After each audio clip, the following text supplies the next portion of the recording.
fue que, en saliendo al camino real, Sancho se puso en busca del toboso y otro día llegó a la venta. Salieron de la venta dos personas que le conocieron, profesora Sigüenza y maestro Nicolás. So it is Sancho Panza! Amigo Sancho Panza, where is your master? Sancho recognized us at once.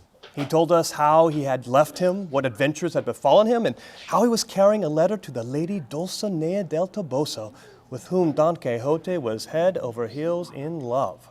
So we were aware of Don Quixote's madness and the nature of it. Each time we heard of it, we were filled with fresh wonder. Show us the letter. After a bit of laughter and trying to get Sancho to remember this valuable love letter that he had lost on the way, the professor and I realized that we must now do something to help our old friend.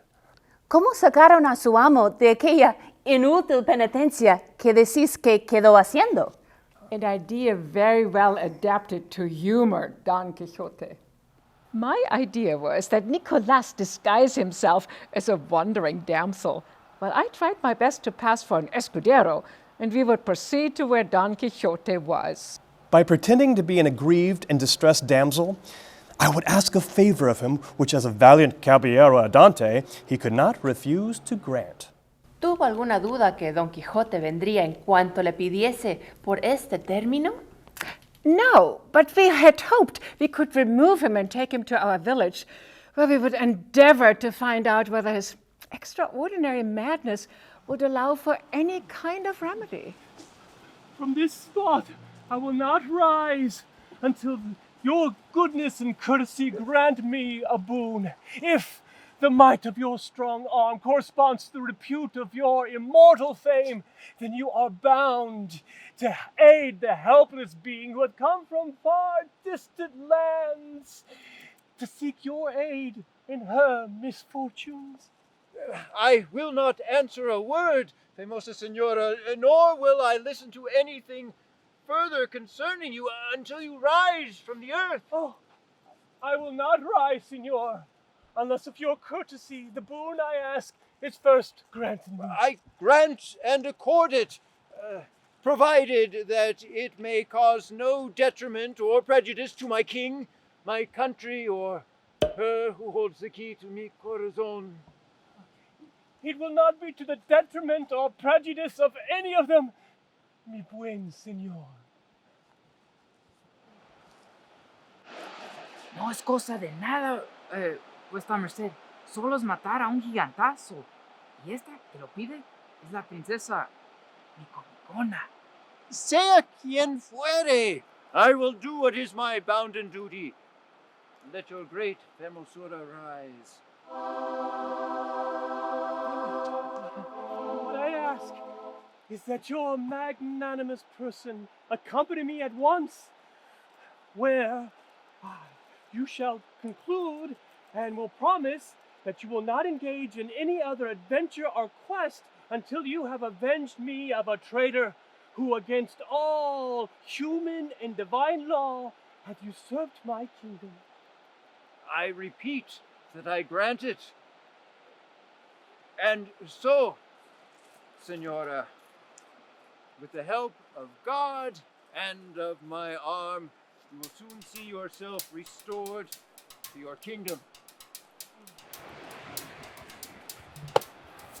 Let us be gone in the name of God and bring aid to this grand senora.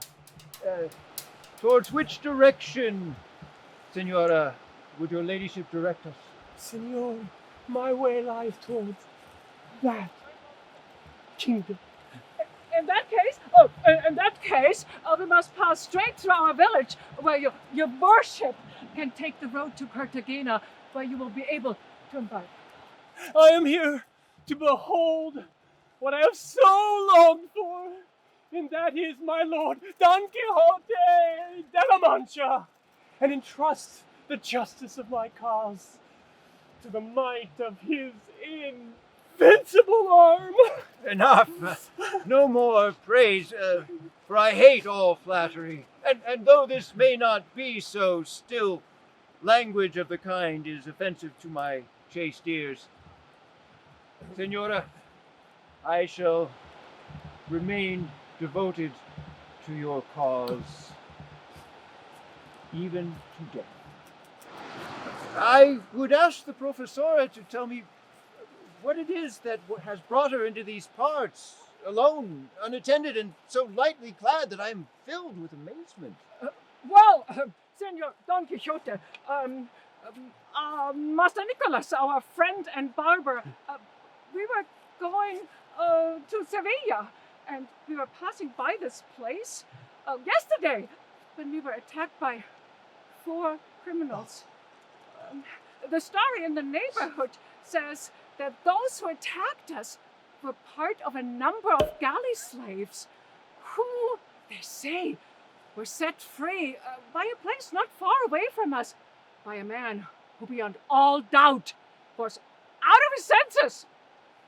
He has defrauded justice. I say this man has opposed the law. Sancho had told us of the adventure of the galley slaves, which, so much to his glory, his master had achieved. And hence I, in alluding to it, to see the most of it, what would be said or done by Don Quixote, who changed color at every word, not daring to say it was he who had been the liberator of these worthy people. Pues mía fe, profesora, el que hizo esa fazaña no fue mi amo. Y no porque yo no le dije antes. Majadero! It is no business or concern of caballeros andantes to inquire whether persons in affliction, in chains, or oppressed, that they may meet on the high road, go that way and suffer as they do because of their faults or because of their misfortunes. It only concerns them to aid them as persons in need of help, having regard to their sufferings and not to their rascalities. Senor Caballero, remember the boon you have promised me, and that in accordance with it, you must not engage in any other adventure, be it ever so pressing. Calm yourself, for if the professora had known that the galley slaves have been set free, but that unconquered arm, she would have stopped her mouth thrice over. Estando en esto, acertó a pasar por allí un muchacho que iba de camino, el cual, poniéndose a mirarlos con mucha atención, de allí a poco arremetió a Don Quijote y lo abrazó por las piernas. Oh, Señor, do you not know me? That your worships may see how important it is to have caballeros andantes to redress the wrongs and injustices done by tyrannical and wicked men in this world. I found this lad who now stands before you being brutally chastised by his master. I compelled the villain to pay him un real sobre otro. And is not all this true, Andres Hijo? Did he do all that I enjoined, specified, and required of him as promised? The end of the business just turned out the opposite of your worship supposed. How? The opposite?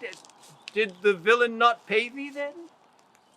Not only he did not pay me, as soon as your worship passed out of the woods, we were alone and he gave me a fresh froggy. The mischief lay in my going away, for I should not have gone until I had seen thee paid. Andres, that I swore if he did not pay thee, I would go and seek him and find him, though he were to hide himself in the whale's belly. That is true, but it was of no use. Thou shalt see now whether it is of use or not. What do you mean to do, good Senor Caballero? I mean to go in search of this villain and chastise him for his iniquitous conduct, and see Andres paid hasta el último maravedí. I'm afraid that your worship, according to your oath, cannot do any enterprise until you have concluded mine. I see.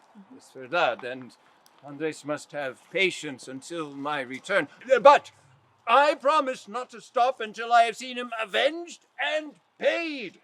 I have no faith in oath. I would rather have something now then help me to get to Seville, then all the revenge of the world. Aquí está el pedazo de queso y pan que os doy. Sí, que Dios sabe si me ha de hacer falta o no. For the love of God, Señor Caballero Andante, if we ever meet me again, give me no aid, but leave it to my misfortune.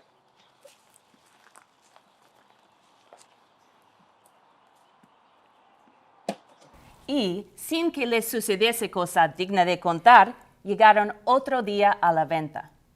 Estaban en paz los huéspedes cuando el demonio, que no duerme, ingenió otra situación. ¿Cómo se desarrolló este próximo evento? The vendedora entered the inn.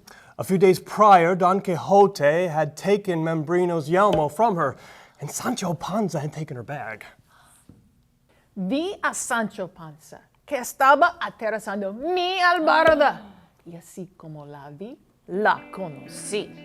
¡Ah! ¡Don ladrón! ¡Que aquí los tengo! Venga, mi pastia y mi albarda y todos mis aparatos que me robaste.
Este individuo se encontró a Don Quijote y Sancho cerca de los molinos de viento. Señor vizcaíno, ¿recuerda usted cómo el caballero andante no les dejaba pasar ni a usted ni a sus amigos? Él me arremetió con intención de quitarme la vida. Yo fui el primero a descargar el golpe, el cual fue dado con tanta fuerza y tanta furia que aquel solo golpe fuera bastante para poner fin a su rigurosa contienda y a todas las aventuras de este caballero. Pero ¿Pero qué? no le hizo otro daño que desarmarle todo a aquel lado, llevándole de camino gran parte de la celada con la mitad de la oreja, que todo ello con espantosa ruina vino al suelo, dejándole muy maltrecho. Y con tal furia se arrebató sobre mí. Estuve tan turbado que no podía responder palabra. ¿Y después? Y luego, este caballero me hizo prometer de ir al lugar del famoso y presentarme ante la sin par doña Dulcinea, para que ella haga de mí lo que más fuere de su voluntad.